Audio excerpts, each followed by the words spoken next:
What's up and welcome back to the channel. The name is Ninja Knight. Make sure you like, share, subscribe, hit the notification bell up above for future uploads. Check out the links posted in the description down below and consider joining the channel today. Thank you to everyone who supports the channel. So here I have the first images from the Masters of Universe Masterverse line, and this is something that I find very interesting. Now I'm going to zoom in on these pictures now in a moment, so just to give a bit of background detail on what this line is supposed to be and what we've heard previously about this line. So the Masterverse is supposed to be the evolution of He-Man. Now this is supposed to follow on from the original TV show, and this is something that is being run by Kevin Smith, and it's going to be on Netflix. I'm going to post my own video on what I think about that in another one, and to be honest, I'm actually not quite excited for the Kevin Smith version of He-Man, and I will detail that as to why in that video. So here we have the SRP is $19.99. Now that's an interesting price point because as we're seeing over the last couple of months, particularly with Hasbro figures, we're seeing a steady increase in the price of these figures. Now $19.99 is something that Todd McFarlane likes to hover around in a line with his DC multiverse, and there's a couple of correlations between what's happening here. So I'm curious to see, is this Mattel's way of saying to DC or Warner Brothers, hey, you see what Todd McFarlane is doing, we could have done that, or we could have done something even better. Now what do we mean by that? Well, I will see now in a moment. So they're going with a $19.99 price point, which is great because that immediately makes it cheaper than some of the Hasbro product that's out there. And the next important point then, I suppose, for them is a 7-inch scale. Now most collectors, like myself even, do prefer a 6-inch scale figure. Why? Because it lines up with the likes of Power Rangers Lightning Collection, it lines up with the likes of Star Wars, it lines up with Ghostbusters, and of course Marvel Legends. So for a lot of people that are out there that customize, for example, or would like to have their heroes all on one shelf at one scale to interact with each other, you're not getting that with a 7-inch scale. What's interesting about this is something that Todd McFarlane himself has championed for a very long time now. He has said that the 7-inch scale he thinks is the one that grabs the most attention on an aisle, and with a $19.99 price point, I think that this is possibly maybe Mattel's way of saying to DC and Warner Brothers, we could have done the same thing that McFarlane is doing at the same scale, at the same price point, with more articulation. I think it's quite interesting to see this come out. So what we go on to now is the next point, and I think that this point here is absolutely brilliant. And if this is true, and if this is something that they're going to focus on throughout this line, I will be absolutely delighted. 30 plus points of articulation. That is something that I'm very critical of about Todd McFarlane and the DC multiverse. There are a lot of figures that are in there that I think could have plenty of articulation, but yet the line fails to give them articulation. With 30 plus points of articulation in these figures, at this scale, at that price point, I think that that is well worth that. I think that that sounds absolutely phenomenal, and I will be very much so looking forward to getting these figures in hand. What we're seeing here is 8 core characters, so in each wave, maybe 4 a wave, possibly it could be. We're going to have 8 core characters, so that's a good starting off point, because if you have core characters that people recognize and want to buy, very good idea. Todd McFarlane's way though is doing it is an A character, a B character, C character. Now at the moment it does seem like a lot of his waves are Batman heavy. The beauty of the Masterverse line though, and particularly with He-Man and the Masters of the Universe, is it's such a diversified brand in that they have so many different characters and so many different looks that they could have figures basically until eternity is over, because they really do have so many different characters with so many different looks. And if they decide then to reuse some parts, and the Mattel particularly themselves are quite shrewd and they do like to do that, where they will reuse parts, they could have an everlasting brand, an everlasting line with this one, and I'd be very excited to see that. So what we're going to see is plus more in the Masterverse line. Now that is a very interesting point. Plus more in the Masterverse line. And when they're going with saying Masterverse, that is a very interesting point in my opinion. Why is that interesting? It's interesting because they're going with this verse idea. So that means that they can pull from TV shows, they can pull from comics, they can pull from movies, basically whatever they want under one brand line. That is a clever idea, and I think that that is a good idea. And that means then we might get some maybe William Stout figures within this line, because we know that they were popular with Super 7. And if you could get them at a cheaper price point like this, because you look at some of the aftermarket prices of those William Stout figures from the Super 7 line, they're absolutely astronomical for some of those characters right now.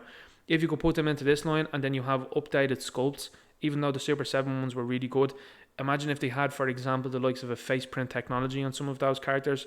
That would be absolutely wonderful. And again, like I said, you could go back and you could do the original TV show, you could do some of the newer TV shows.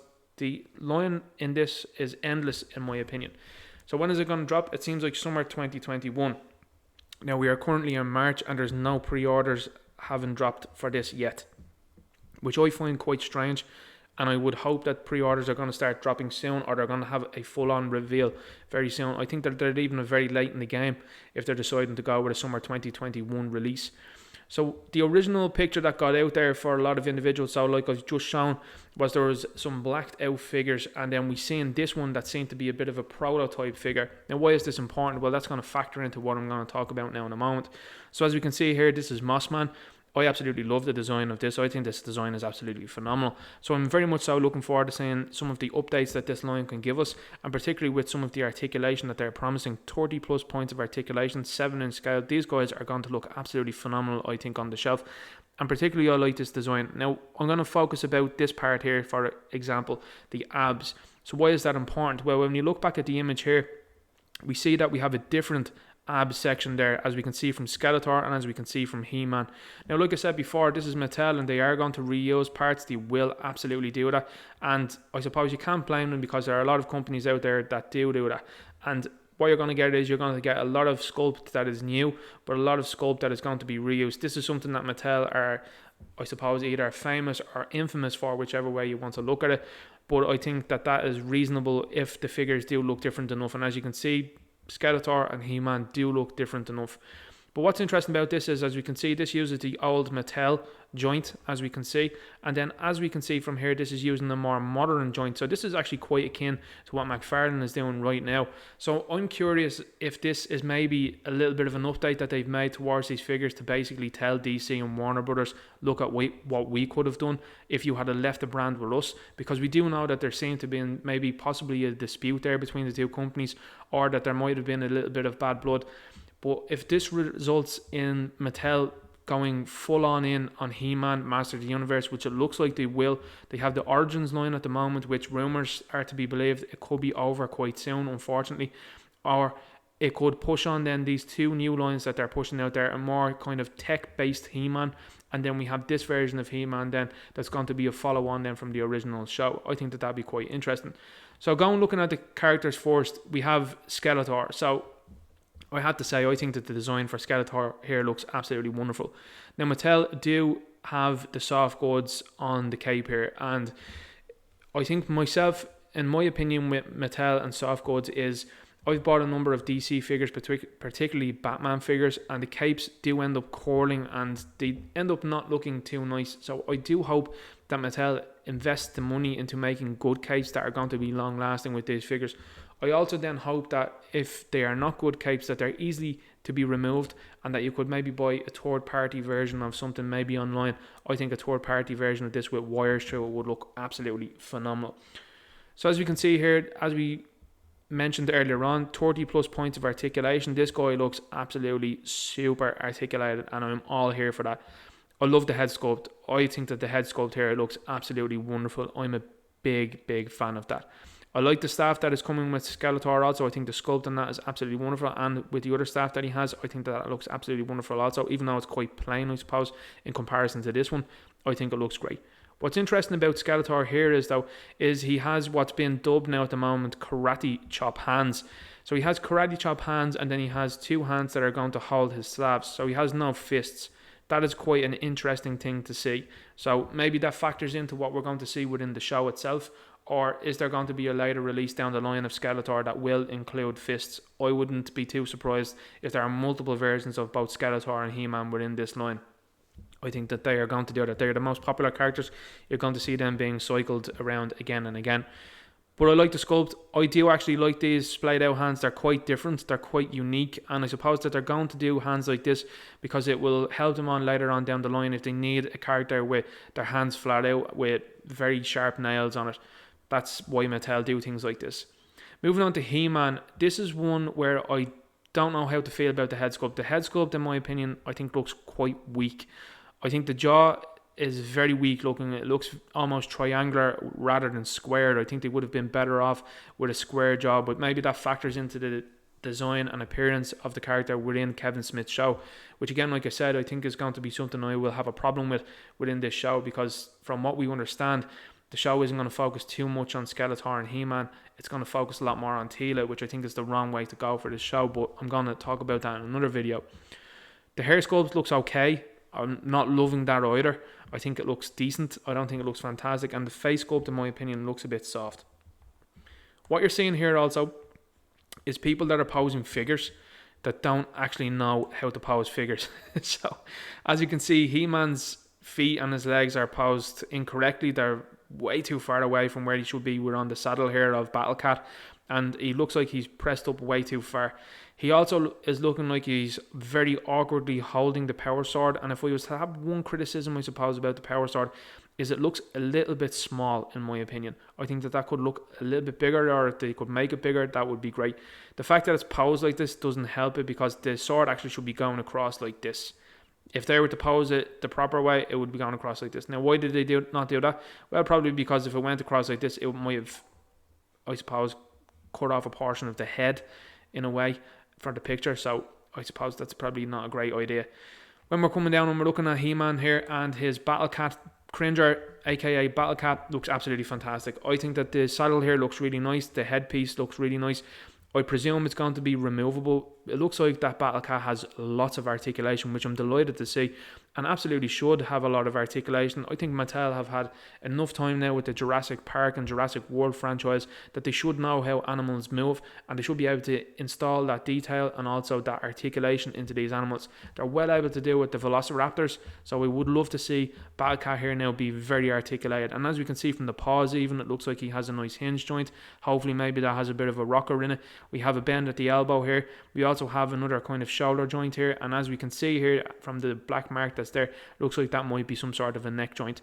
The tail is going to be one thing that's going to be interesting. Are they going to have a bendy wire within that tail, or is that going to be articulated in a different way, or is that going to be static? I certainly hope that that is bendable, and I hope that that isn't static. The one that I think threw everybody off, and particularly myself, was Eva Lynn. Now, I said that in my tweet. The two male figures look very good. Eva Lynn is always a character that you would associate with being very attractive. This doesn't quite live up to that, in my opinion. I think that this looks very weak. I've seen that this has been leveled like maybe Avatar, Legend of Korra type design, and that's maybe to go with the design of the show. We'll have to see it in action to wait and see what it's like.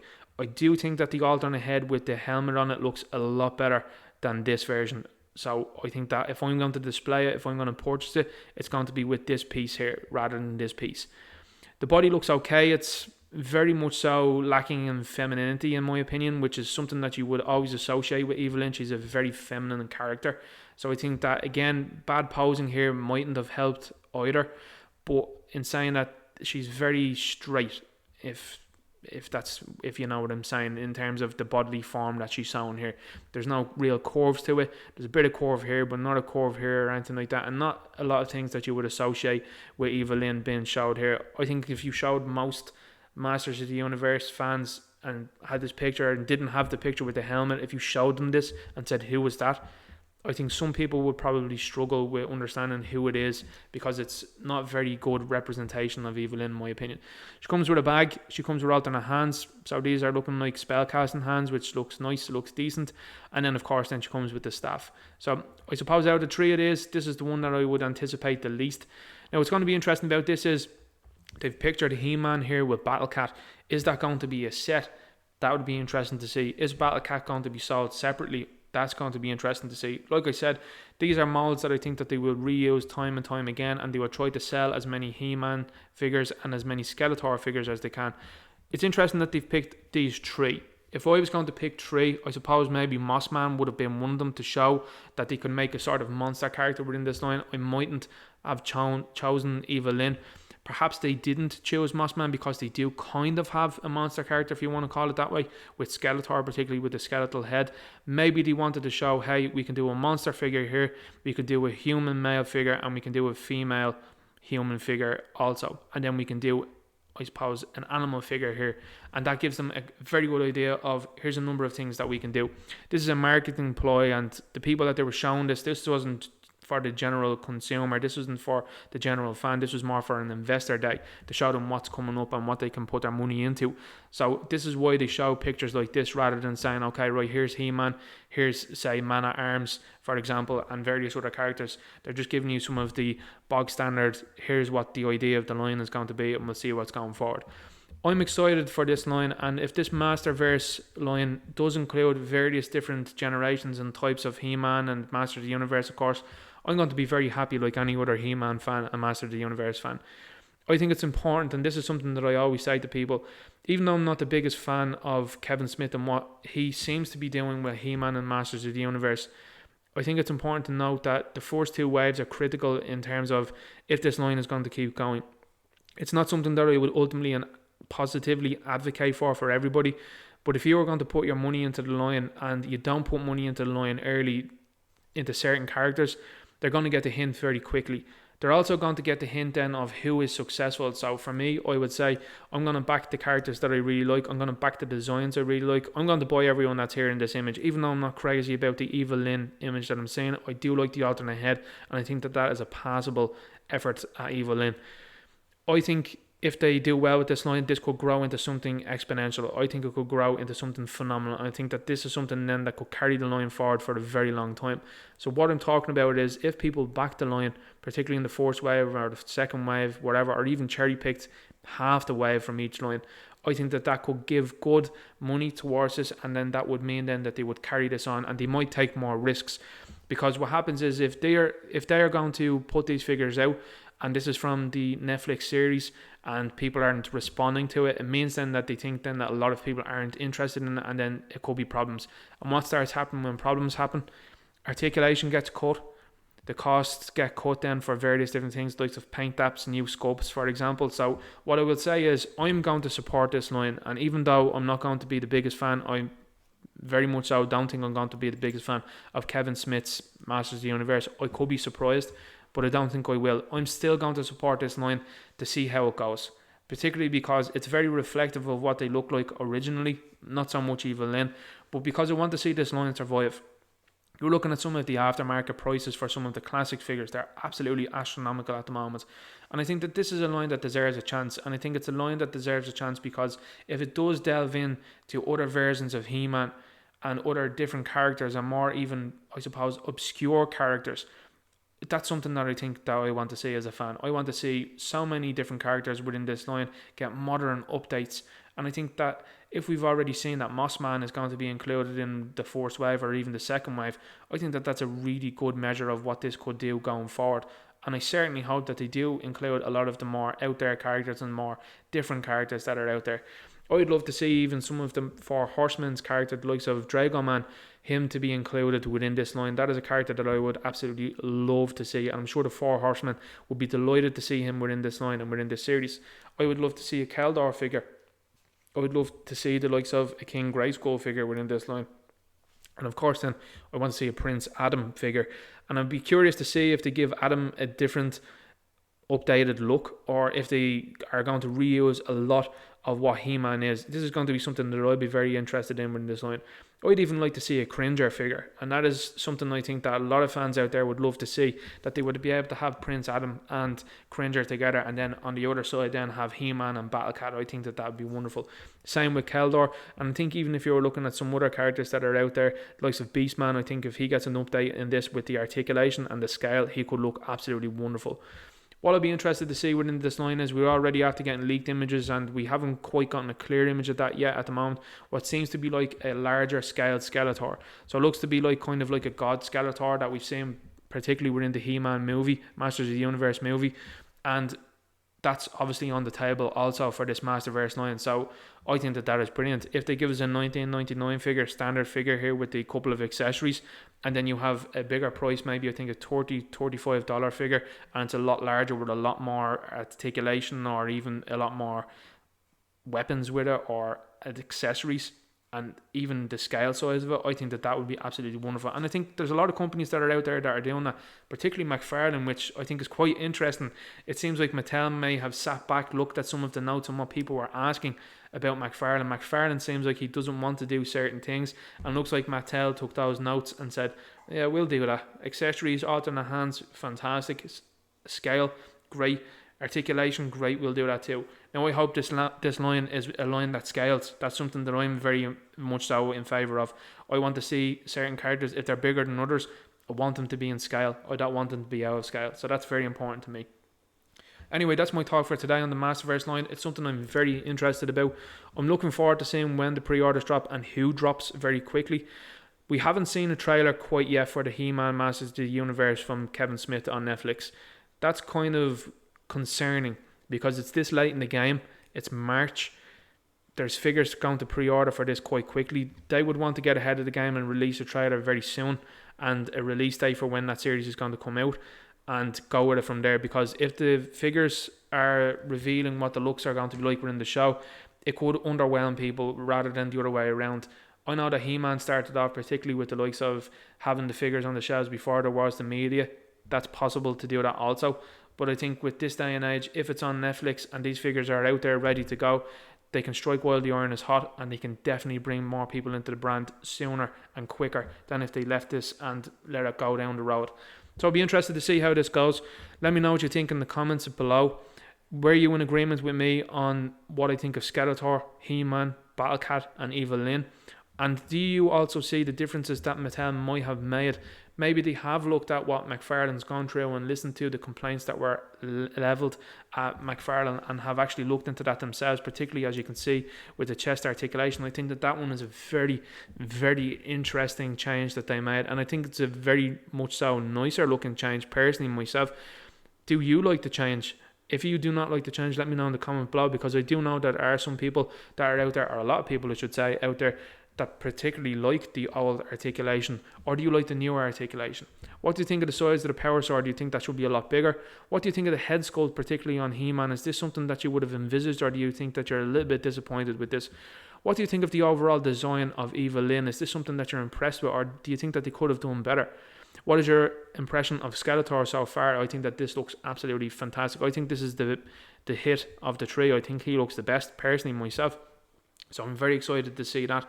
What do you think about the soft goods that are being used on Skeletor? Would you like to see something more durable and sustainable used with the likes of Skeletor, or are you not going to worry about that and just go down and buy maybe something offline that's going to double as the cape for Skeletor?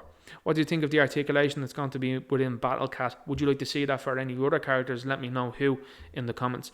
And let me know your top 8, because we think that there might be 8 Masterverse characters within the first wave, or even within the first 2 waves. Let me know who you would like to see in that 8. Talk to you later. Good luck.